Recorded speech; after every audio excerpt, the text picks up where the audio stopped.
Hey everybody, welcome to RelationShifts. I'm Larry Little. And I'm Melissa Jackson. And you're listening or watching, as the case may be, a podcast about relationships, making those small shifts in your relationships that can make a big difference, actually. You know, those small shifts really create, when you kind of take a shift and then there's another shift, it really adds up.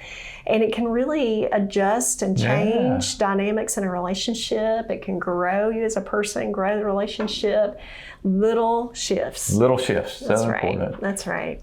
Well, we have a brand new segment of the podcast that has been really cool, I think. It's really caused us to think and to process, and that is we have begun answering questions that our audience sends in. They send us questions.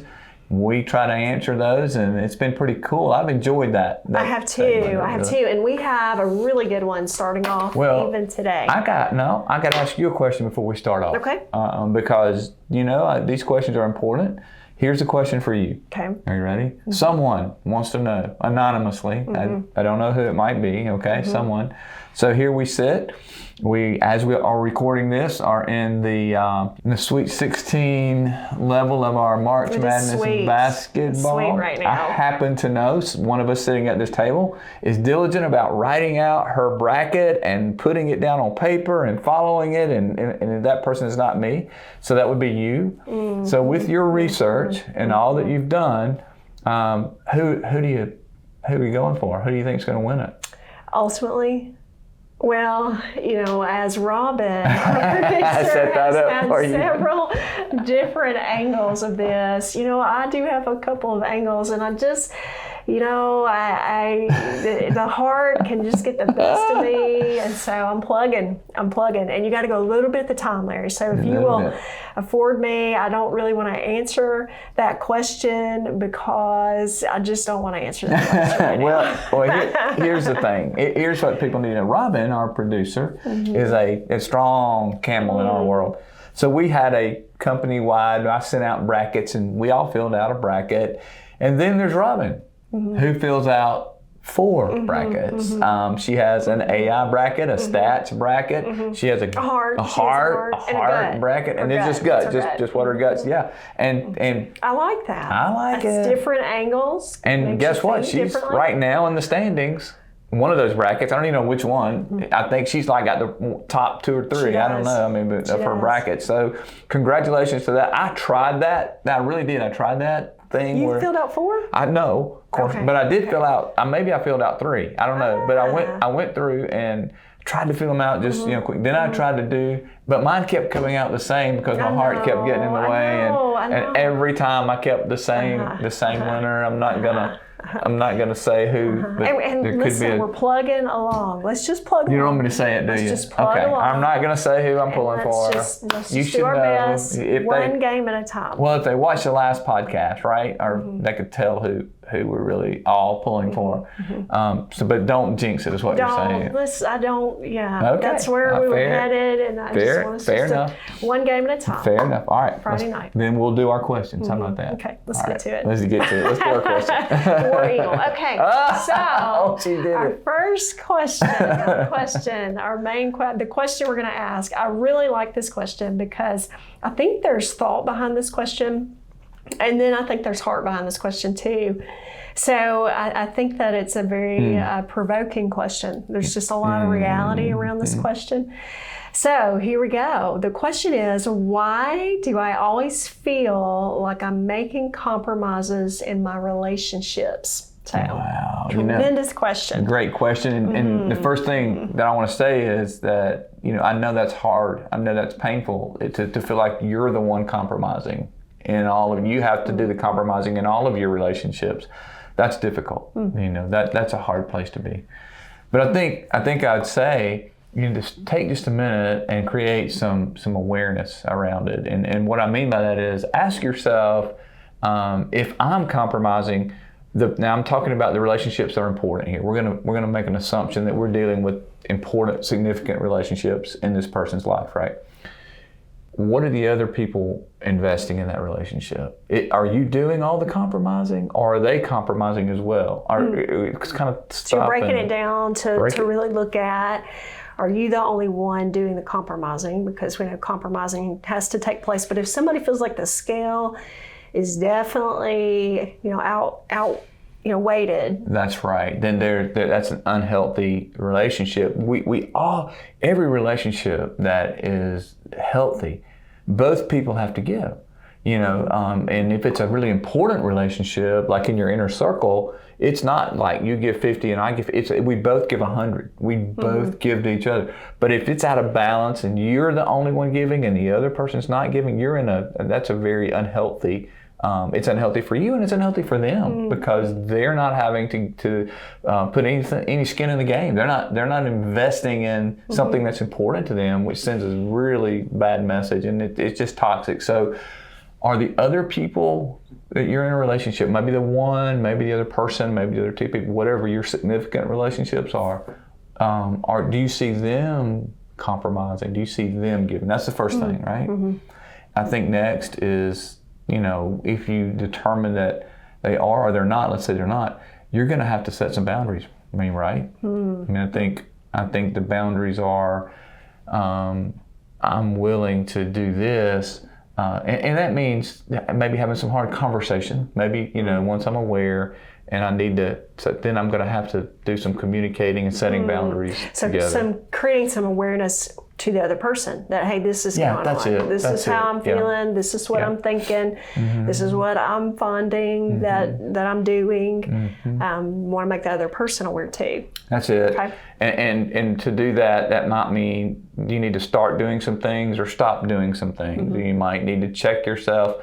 Is there, I'll take one little side. Is this a codependent relationship where you're creating that way where they don't have to because you're dependent upon them, needing you and you're overgiving? I don't know. There's a lot of things going on there. So you should communicate and set those boundaries around, once you decide, be aware of what's going on and then see, do I need to set boundaries in this relationship? And you need to communicate that to them. If you do, hey, I feel like this relationship's out of whack and you need to even this up. Here's some of the things I'm going to do to help myself even be a better person in this relationship. Because if he is doing all the compromising, that's not good for them. It's not good for the other person either. That's exhausting. Yeah, it's exhausting. They're feeling like they're always having to do the giving. That can wear you out. It's on burnout. You're on a bad path, right? So what I'm saying, bottom line is, you got to think through what changes can I make? What things can I do to be aware, communicate, set boundaries, and that means I got to be willing to adapt. So maybe just slowing down a little bit, because if someone is doing a lot of the giving, they're doing a lot of the giving, and so they may not have time to really think. And so they're just, on that treadmill, which we can all find ourselves on at times, and slowing down and being able to look at it, be very mindful of how are you thinking, what are you feeling, so that you can create a plan of, hey, I need to make others aware of this. I need to help make others aware of the dynamics and help them know how you need a contribution on their end. You need them to be able to help. If it's a mom, help with the chores that are going around that, if whatever it might be, if it's just a friend, whoever it might be, that you're helping them know that a contribution from them would go a long way and be helpful, and what that could look like. Beautifully said. And all that centers around being able to, what we talk about, make shifts, right, in the relationship. It sounds like there's some shifts that need to be made. And that's what we're talking about today, actually. We're talking about adaptability. We're talking about how to be adaptable. That's right. And adaptability, that's a big word at times, but just like in our relationships, adaptability is something that a little bit at the time can create some momentum. A little conversation on what you need and a contribution that you need for another person to make to the relationship. Just a little bit of that at a time is what can build off of an action, a behavior. You can build off of that and you can add to it, and you can have the opportunity to strengthen a muscle in adaptability. to be able to grow that, to be able to help that develop beyond maybe what it currently is in your life. But adaptability is what is going to be able to help us sustain, our health, our stress level, our relationships. So I'm looking forward to this conversation today because I think it can help set us up for capacity in our relationships that really help us grow, and it helps others in turn. It's really it's not an option if you're going to if you're going to be healthy, and we'll talk about that in a minute. And if you're going to be successful in life, you have to understand. So many times I hear, well, they just can't change, or they just, they can't adjust, and that's not true. Remember, this is not a skill you're born with. Well, she's just better at adapting. No. This is something that can be learned, right? So what is it? It's not an all or none behavior either. No, it's not all or none. It's a skill. But what are we talking about? Let's break that down for a minute. What is adaptability? So adaptability is choosing to adjust one's thoughts and how we think, choosing to take our emotions and not change them, because our emotions are not trying to say, I want to discount those emotions. No. Emotions are emotions. Feelings are feelings. It's not about that. It's about choosing not to allow those feelings to drive our behavior. So it's the ability then to adjust our thoughts, control our emotions, and adjust our behavior. So adjust our thoughts, control those emotions, and adjust in our behavior. And that's what adaptability is. People don't want to be adaptable because it's uncomfortable, because it's hard, because it feels difficult, and it feels scary, and it feels, whatever it feels. So they allow their feelings to drive that, and when you get to that place, you're not going to be adaptable. In fact, you're going to, when clinical word is polarized, you're going to be stuck. You're going to be, or you're going to be all over the place, and you're not going to know how to take those feelings. Like you said, it's not all or none. It's not over here and it's not over here, but it's coming here and going, I'm going to make these decisions to change my thought process and ultimately change my behavior. And create those little shifts. And so you're saying the recipe for adaptability is our thoughts, our emotions, and our behaviors. So I want us to break that down. Yeah, it's our thoughts and our emotions and our behavior. And I'll tell you, why is it important? Why is it important to learn to control those things, to learn to make sure that we are in control of our thoughts, emotions, and behaviors? Because people who are adaptable, who learn to adapt to the different environments, we'll talk about some of that in a minute, but the data's in, we know for sure, the research shows us that people that can do that have lower levels of stress, higher levels of mental health, right, and physical health. There are a lot of reasons people who can adapt and change. Research has been done.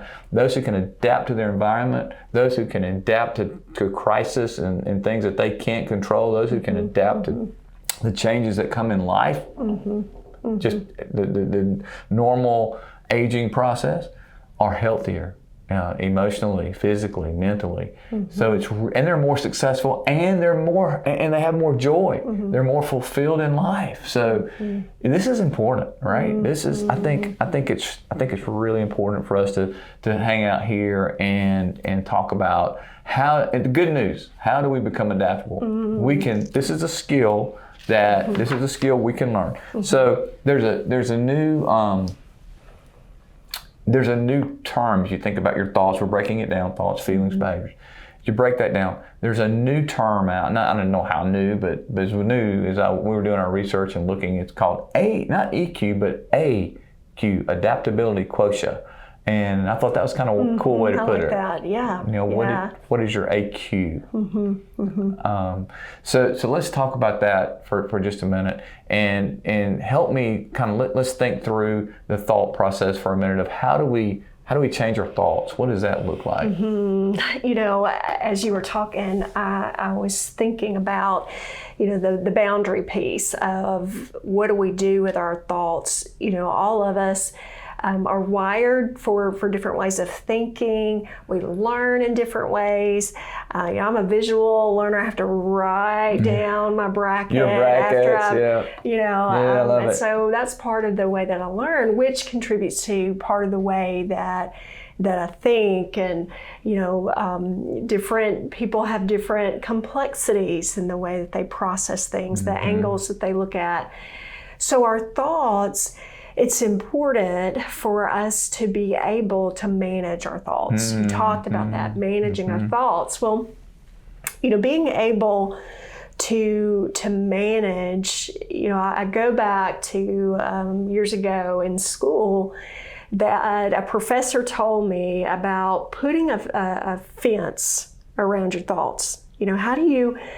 How do you create this structure and this boundary for your thoughts? Yeah. Thoughts, they can just be thoughts, just like feelings. You don't have to go with it. You don't have to run with it. That's right. And so each fence has a gate.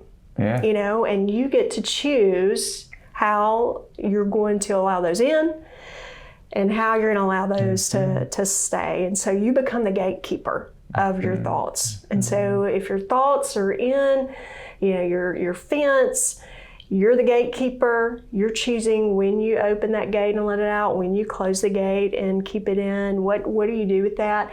It puts you, when you can function that way, it really puts you in the seat to manage your thoughts so that you don't have to run with every thought that you have, because a thought can lead to a behavior. Thoughts lead to, formulating habits and patterns. And so being able to allow yourself to manage your thoughts, that I can be the gatekeeper, I can allow myself to have those boundaries, can help us begin to put ourselves in a seat where we get to choose what we do. Yeah, and I think that's so important to choose. That means I can adapt to what's going on. I can choose not to be stuck. I can choose to not let my fear drive it. We talked about those feelings already. If you put your fence in a gate, your feelings you need to assess, are they rational, irrational feelings, and they are mine, but I don't have to act on them, which allows us then to go to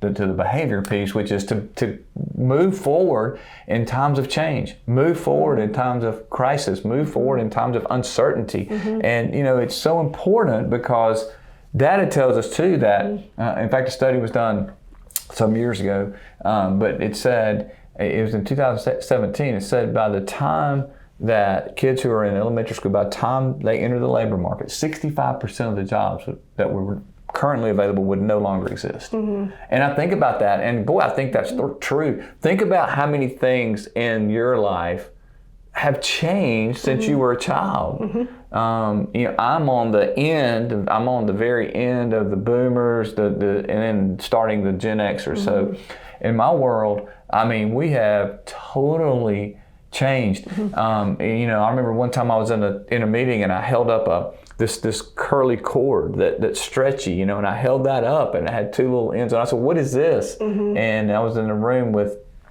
Gen Z and that kind of thing. Not so much millennials. They kind of, but the Gen, no.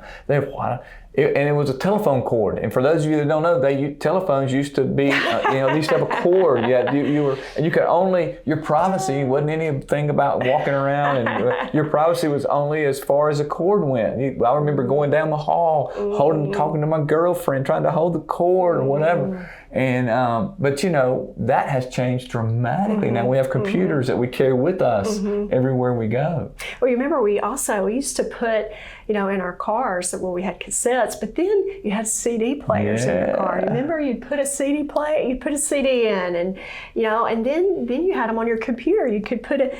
Well, those are all gone now. They're done. Things are so different, so very different. So things continue to change.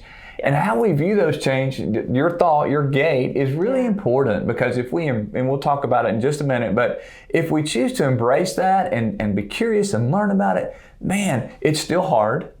It's still difficult. It's not going to take any of the difficult, but it's going to change how we walk through that difficulty. And I do think it has a neurological effect. It allows our brain, I think, to function at a higher level when we choose to be adaptable. Those who are adaptable, I think, have a higher level of cognitive recognition, executive thinking. I think it neurologically has an impact. And so we know this. Change is inevitable. It's gonna happen. So the only question is, how do we address it? Do we stay stuck, or do we get fearful, or what do we do about it? A little shift that we can make. A little shift is that we can be aware of some things we might need to unlearn. You know, some of the ways that we think, some of the things that we think about. You know, how do we unlearn that and allow ourselves to be curious and kind of learn something different? You know, how do we give ourselves permission so that we're really challenging ourselves? We're challenging the way that we're thinking. We're going to give ourselves permission to think, hey, you know, this could be different. This would be okay to be different. Yep.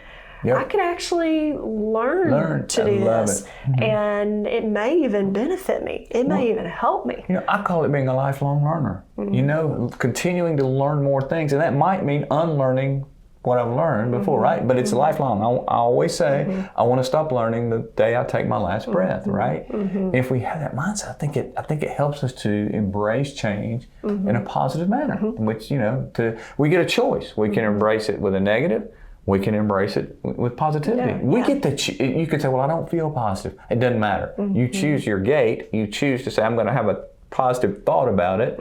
I'm not gonna allow my emotions of negativity to drive my behavior. I'm going to behave positively regardless of how I feel. Well, maybe it's also, you know, maybe someone that doesn't really like change, and they know that. They're kind of wired that way. That's not a favorable, you know, something for them to think about. They don't enjoy that. But how do we allow ourselves to be open to making a little shift? Well, maybe I go from, you know, I don't fear change necessarily, but I'm going to be a little more curious about change. I'm going to be curious about why I don't like it, because maybe it makes me uncomfortable, or maybe you know, it sets me up to I have to learn something new, and maybe, you know, I just would like to do something the same for a while, kind of take a break, kick it in neutral. Well, what can I shift just a little bit? Just a little shift. Instead of being resistant, be curious. Can I allow myself to just be curious a little bit? Just a little bit. We don't need, if you're resistant to change, it's hard for you, just a little shift from change. Let's just be curious. I think another thing, and that leads us right to, is, you know, we need to not allow fear. We don't need to panic. We don't need to pull, you know, to say I'm stuck. I can't go. I'm panic. I'm scared. Even regardless of what it is, we can manage that fear. And there are some very practical things we can do. We can, when we experience that emotion of fear, right? We can pull resources around us. We can pull people around us who can help us with the unknown things. We can pull, for instance, if I'm struggling with a terminal disease or potentially terminal cancer, whatever it is, I'm going to look at that, and my goal would be to pull people around me who know a lot more about that than I do, and to learn what is my best path forward, instead of when I panic, I lose the ability to process and make those kinds of decisions for myself. So you're talking about emotion. So you're now in the emotion zone. I'm over in emotion. You know, the emotion part. Making little shifts in those areas helps us grow that adaptability muscle. And, you know, emotions, some of us may be fearful of emotions. Some of us may be very emotional, you know, but feelings are to be like a little visitor. They're supposed to be a guest. They're supposed to come, make us aware of something, and then they should be able to leave. And so it's like a guest in your home. You know, they're going to come in and you're going to visit with them, and then they're going to leave. They're not camping out. They're not coming to stay in your home. They're not going to take up residence. What do we do to help that visitor go ahead and leave? It's telling us something. It needs to alert us to something. It needs to help us be mindful, and it can help us make a little shift into how do I be proactive? What do I do? Just that little shift. So, what is it that I need? So what is that emotion telling me? Be a lifelong learner, you know, learn. Be positive and embrace that change. Manage how can I shift my thought process? Manage that fear. Don't allow panic to overwhelm you.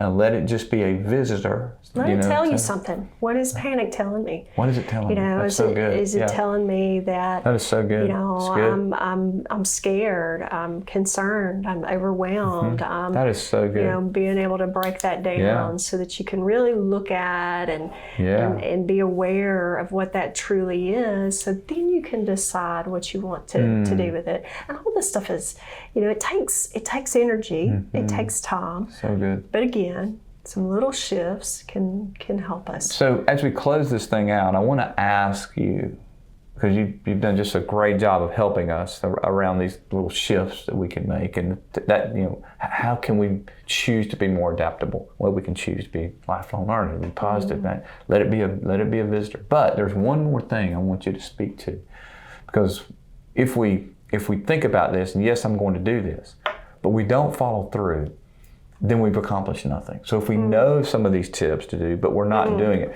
how have you, and I've seen you through the years, exemplify grit, stick-to-itness. I've seen you persevere. How do we do that? I mean, I think it's really important that adaptability, we have to have some grit. We have to have some willingness to walk and continue to walk and continue to walk. What does that look like?